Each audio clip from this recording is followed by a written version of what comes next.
Happy Wednesday, everybody. It's me, House of Wrestling's Nick Hausman. And me, WWE Creative Issues, Robert Karpeles. And welcome back to another episode of Rumor and Innuendo, everybody. We are so excited to have you here, just like our good friend Mike Millaro here in the comments section saying Happy Wednesday.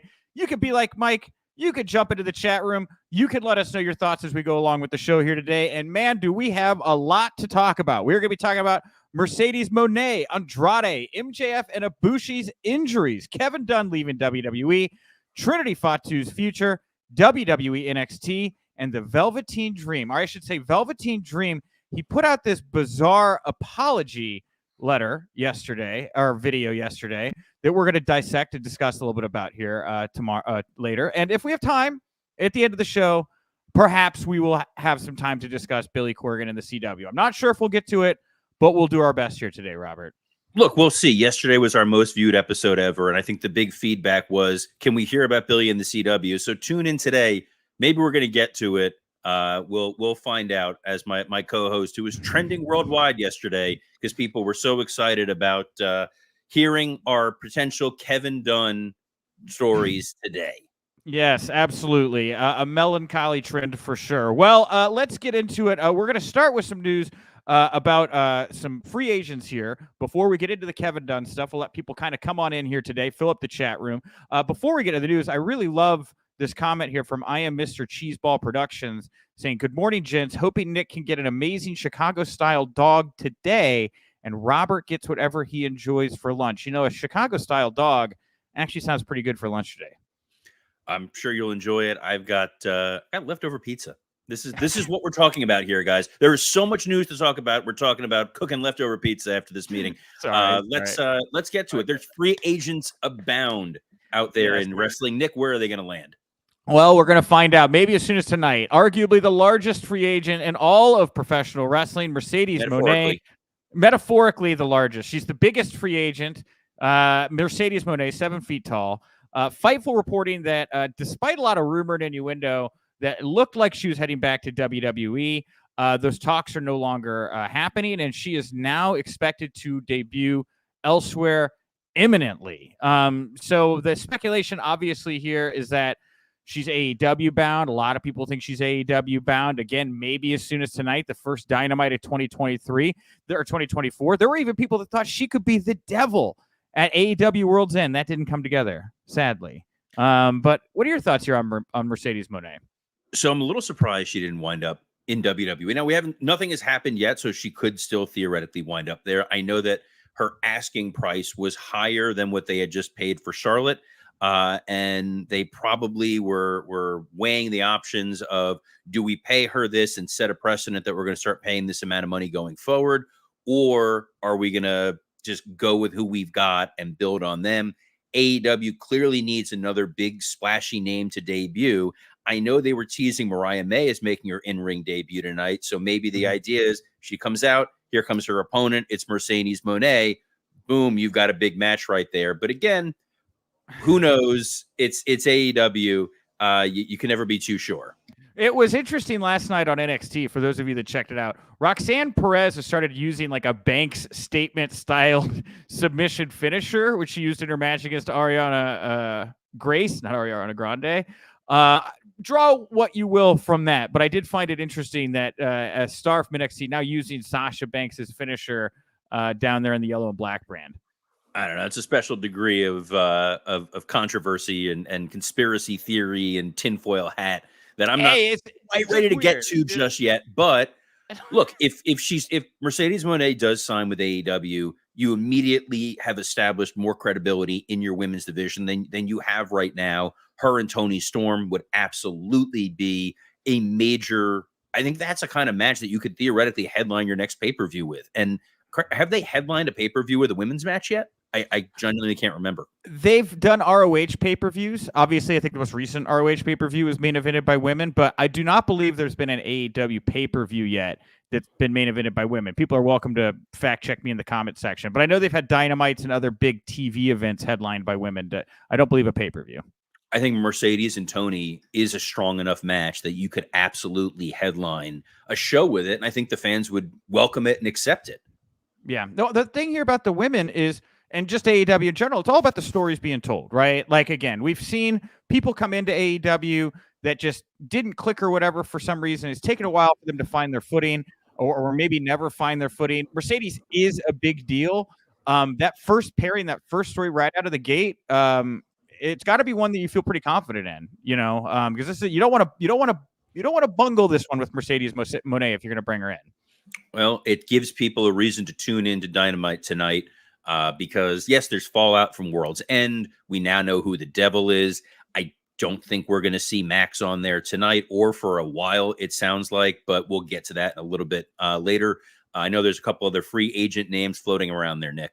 Oh, yeah. Well, Fightful also reporting here that Andrade is apparently making a less than pleasant exit from AEW. Now, this was reported just before World's End.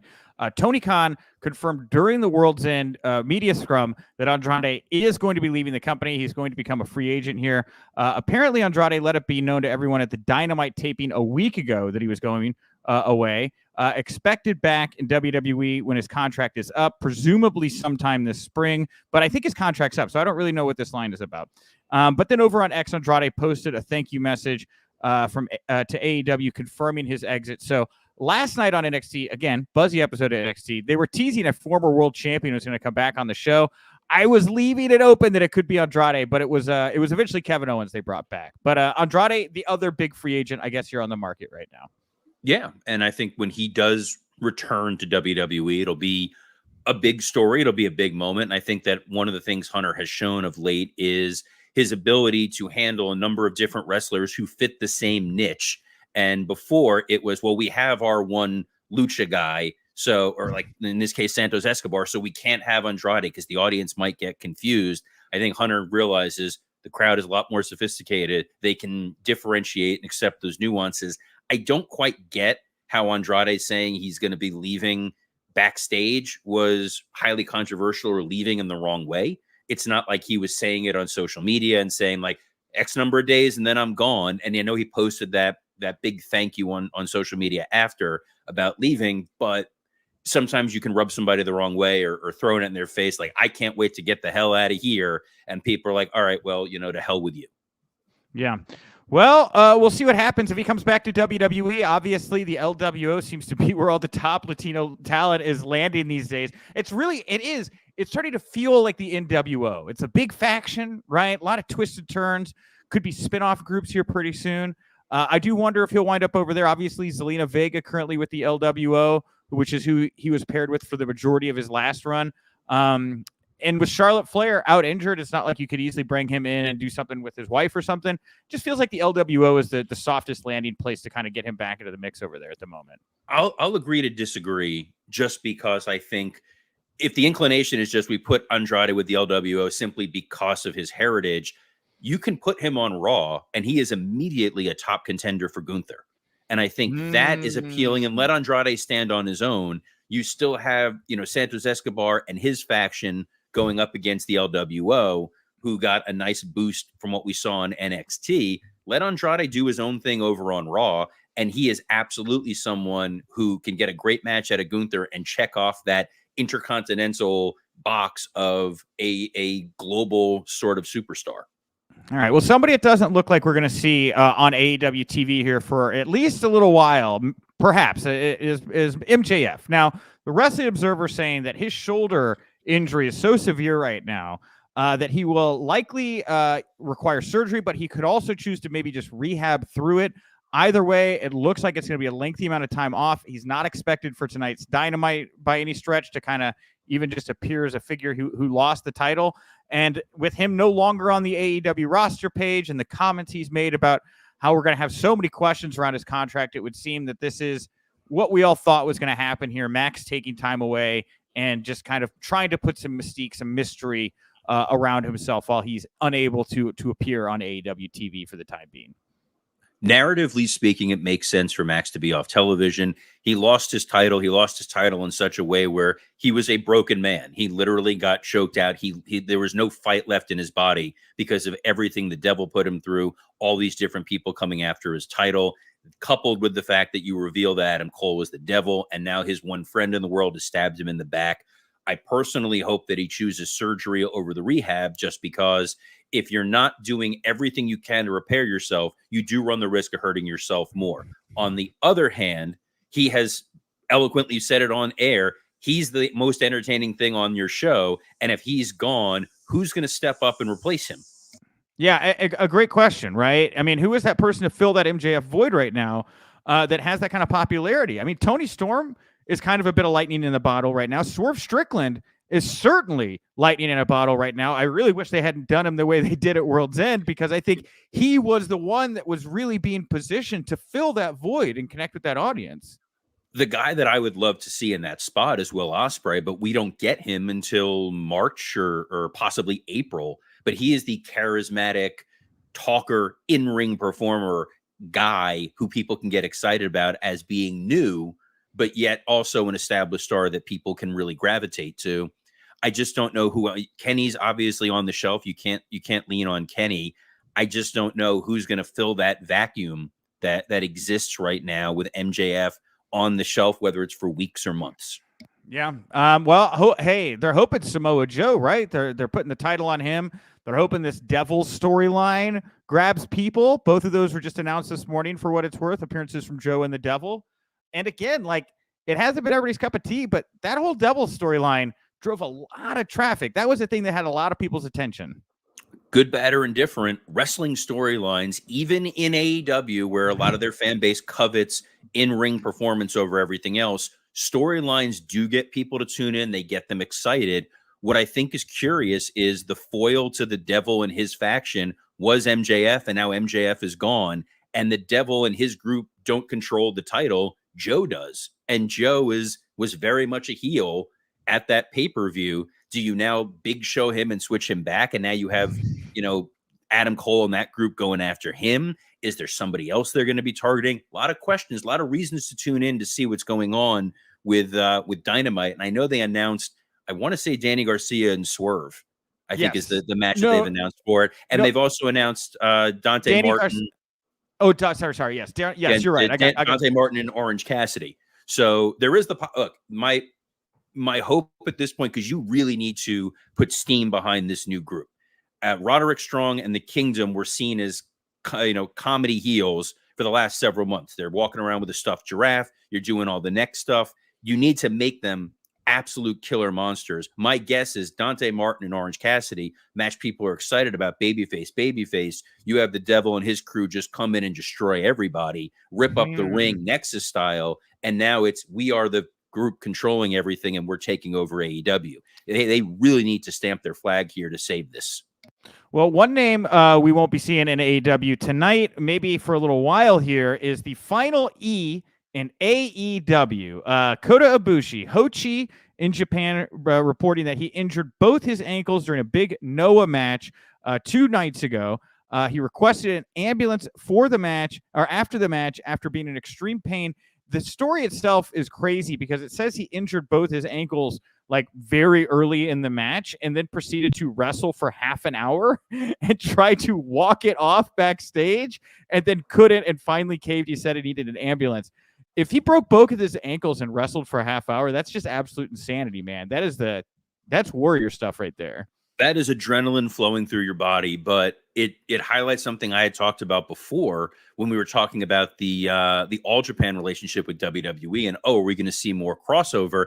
If I'm WWE or AEW, I don't love the fact that my wrestlers are wrestling elsewhere, because there's a possibility they could get hurt, not on my dime. And Kota Ibushi, I believe, is now officially he's officially signed to AEW, right? He is. He's officially signed. Like I said, he's the last member of the Elite in AEW. Yep. At least because Kenny's sick, and then the Bucks and Hangman Page are just not on TV for whatever reason right now. It was odd that when they showed the montage of all the stuff the Devil did, I don't think they showed them putting Hangman through the windshield. They showed kind of everybody else. I don't remember seeing anything with Hangman, but I guess Hangman did get attacked by them. Maybe he's going to be the conquering hero that's going to step up tonight and go after Cole and the group. Sure. Him and the Dark Order, right? Even the odds. Why do this to them? I feel like there was one more free agent. I'm using that to try to pivot to talk about the other company. We will. We will. You got more. You got the run sheets, dude. You're piloting this thing. we can jump ahead. That's fine. We'll do the I don't fight care. report. No. No, we're talking free agents. I did the run sheet incorrectly. I didn't lump everything together correctly. I should have put this all into one section.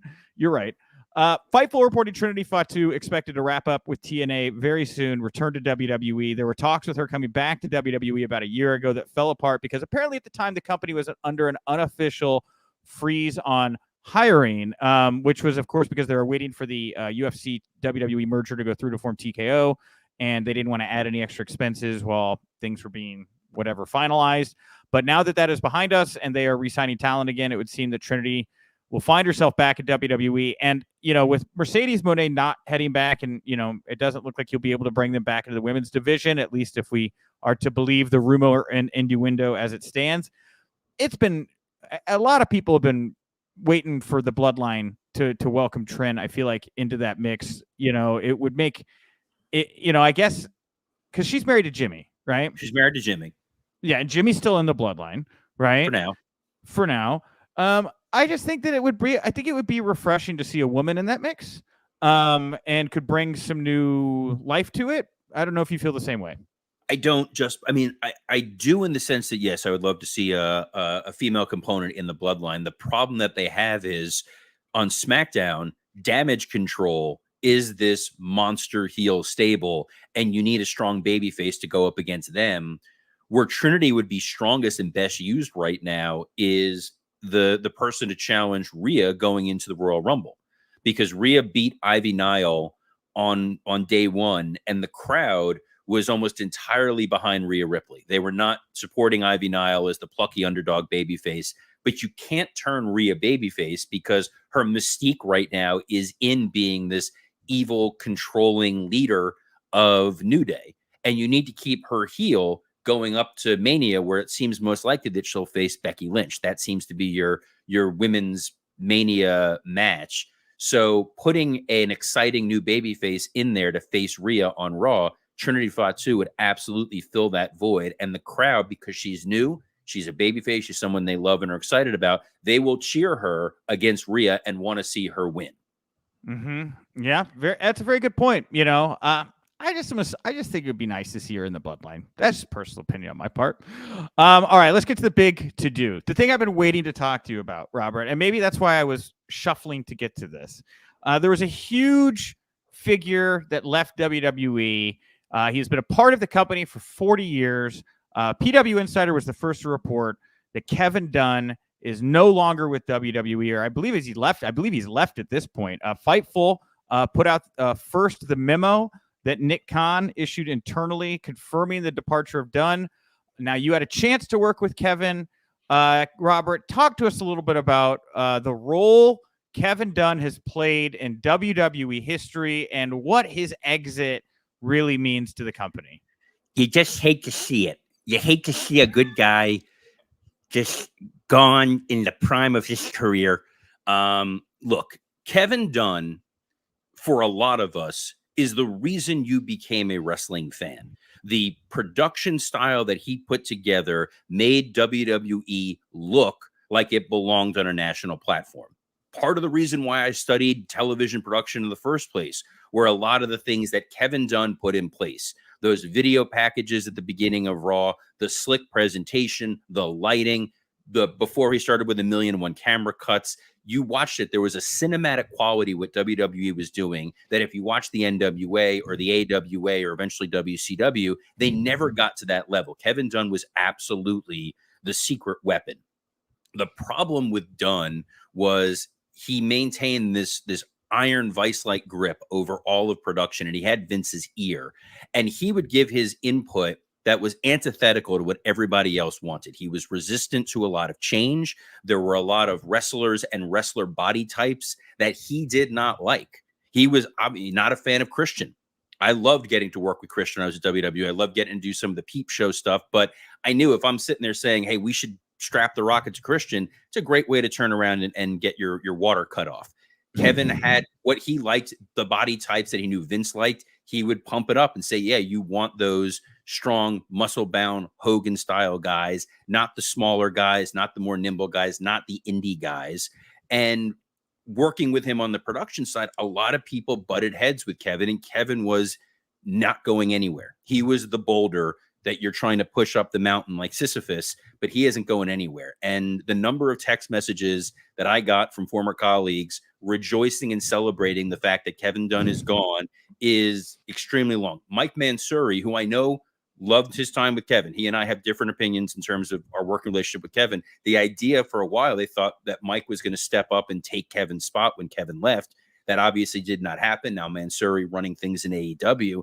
I'm curious who is going to fill that void. Kevin built a wonderful template for how to do this programming, but I think you're now going to see a lot of the new and different voices that Hunter's willing to listen to, whether that is Jeremy Borash and his influence in NXT, Rob Fee and the fantastic work that he's doing there, or a number of other really creative, interesting production people who are going to get to bring a lot of different perspectives to WWE. And I think the product's going to be better for it. You brought up Rob Fee. He's the one I kind of thought would step into it.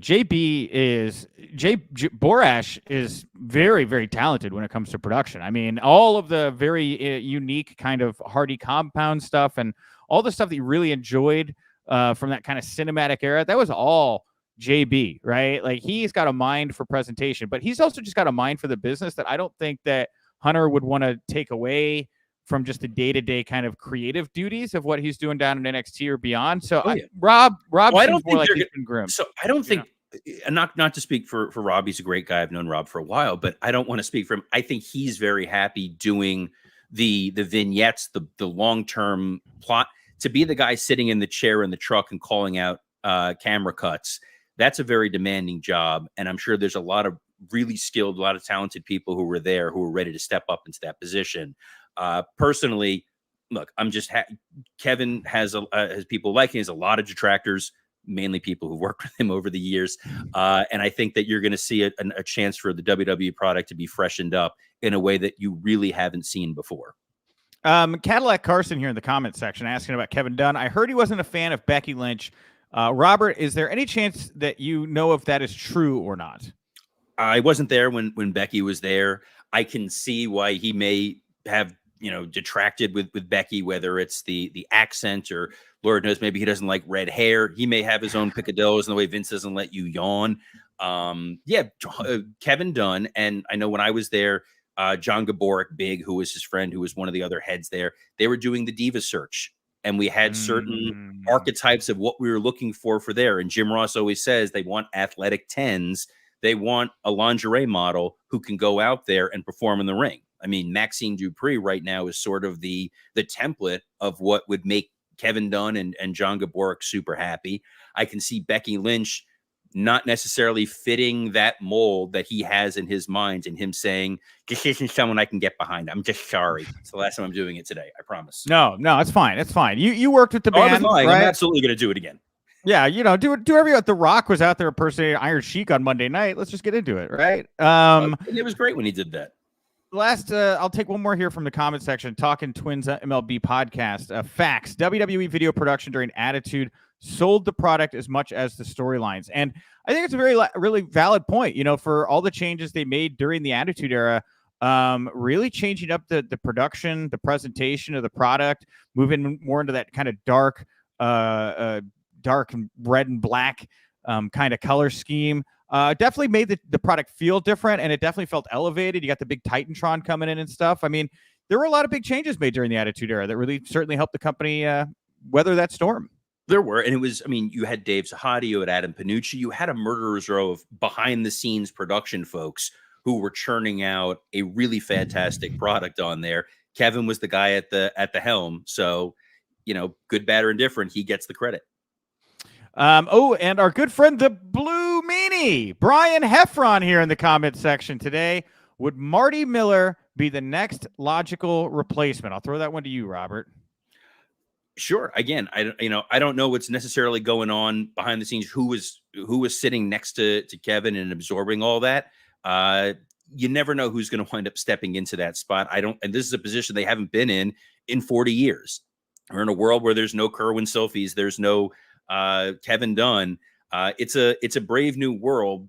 The advantage is the formatting, the run sheet, the template that Kevin and them built is kind of universally accepted across all of wrestling. It's how AEW formats their shows, it's how TNA formats their shows. It's how when we were in MLW, we formatted our shows. So they built that blueprint, and whoever steps in there, I don't think is going to totally upend the apple cart. We're not suddenly going to get a different hard cam.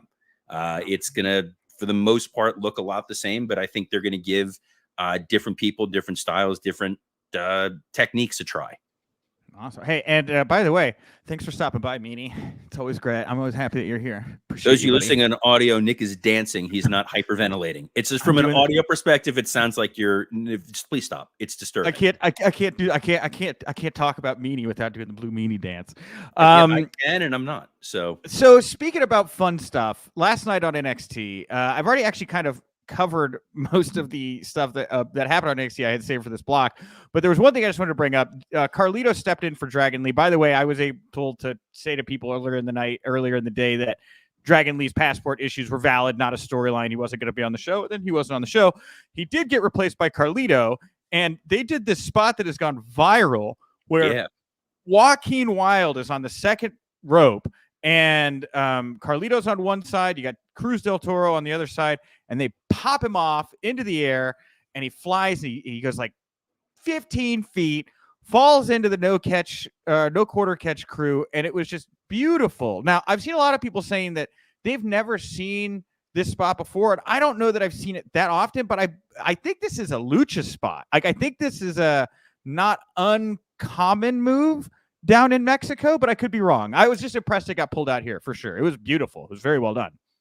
I've never seen it done personally before. I thought it looked amazing. I love that WWE tweeted it. I love that Hunter retweeted it and put a shine on it. I think there was some concern that Joaquin Wilde and Cruz del Toro, they were getting kind of marginalized in the LWO storyline. We really hadn't seen them wrestle a lot.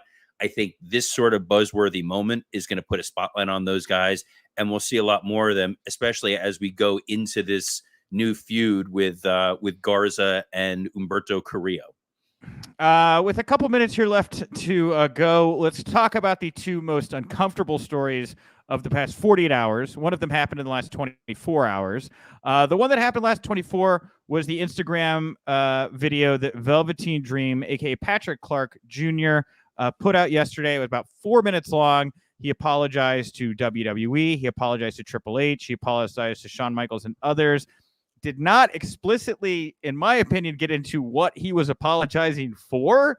And I think there were a lot of people that were unhappy that he did not address his alleged victims in any way in this apology. It didn't do anything for me, just like it didn't do anything for a lot of people. What did you think of Patrick Clark's attempt to, I guess, get a conversation around himself started? It came across less as a man with genuine contrition for what occurred and more quasi Kevin Spacey's Christmas message vibe. It was, I'm sorry for what happened. I'm going to name the people who are hiring. I'm going to apologize to them directly and talk about how great they are. Please maybe take me back. That was that was the feeling and the vibe I got from that. He is definitely going to be one of those guys over the years that you realize he could have been something so much bigger than he wound up becoming. Yeah. It's just, hey, watch yourself with outside the ring behaviors. A lot of stuff got going with Dream. Then you saw the arrest the last couple years, right? That were not a great look for him. And it's just, I just don't think that he picked the right tact here. I just don't think it was the right set of words. I don't think it was the right apology. And I don't know that what will come of this. I will say that apparently he reached out to several, or he or his team reached out to several members of the media. And I guess he's going to be doing some interviews here soon that will be passed around. I was not contacted to interview Dream. I would have declined that opportunity, but just so everyone knows, Velveteen Dream and his team did not reach out to Nick Hausman to have a frank discussion about the allegations against him. So there you go. Lastly here, in our miscellaneous section, this is just pure mud show, 100% all the way. If you just love dirty sheets and rolling in the mud, you're going to love this one. About a week ago, Greg Hammer Valentine does this podcast where he calls Brutus Beefcake's wife, who has Missy Beefcake on social media, an effing C word. on the record, right? Proudly on the record. Her response a week later was to release a pair of videos where he used the F word, a homophobic slur, on 2 occasions. And it's very tough to watch. It is just literally just a mud show. And of course, I think we're all very disappointed in Greg's behavior here on this one. And I, don't know what there is to come of it with him at this point in his career, but felt like calling it out when we saw it. And yeah, it is a super messy situation over there, it would seem, with Beefcake and Valentine. I am shocked and horrified. Greg Valentine has a podcast? He was on a podcast. I believe he was on a podcast. I believe it was Wrestling Shoot Interviews, if I'm not mistaken, that he did those comments on. Oh, I really hope that there was some kind of like nailed it with Greg Valentine podcast. Conrad, you're leaving money on the table. This is weird and ugly, and is going to pay off at a high school gym somewhere soon down the line. So book Beefcake versus Valentine, and you're going to do some numbers, folks. Yeah, it was the first event I ever covered, like, convention. It was called Geek Fest, and he was on like a panel, and somebody asked him what he thought of the like women's revolution, and he said something like, "I liked it better when they were barefoot in the kitchen," and like people kind of like half laughed, but he didn't really say it in like a funny way. It was one of the most bizarre experiences I've ever had in a room at a panel discussion. I'll say that. So that's the beauty of the old timers. They just don't care. All right. Well, hey, we are at time for today. Half hour of power in the books. I want to thank everybody for jumping into the comment section here. Thank you, everybody, for tuning in live. We'll be back tomorrow and Friday. We got 2 more episodes of Rumor Innuendo here to go this week. We may have a special guest on Friday that I'm working on nailing down right now. So we will hopefully have an update on that tomorrow. But of course, if you like the show, head over to the podcast feed, leave us a nice comment, leave us a 5-star review. All that stuff helps elevate us up the podcast charts. We are seeing record viewership across the board right now for the show. We really appreciate it. We're hoping to give you guys the show that you want. So that's it for me. I'm Nick Hausman over at houseofwrestling.com. And on behalf of the worldwide trending sensation, Nick Hausman, I'm Robert Karpeles. Best of luck in your future endeavors.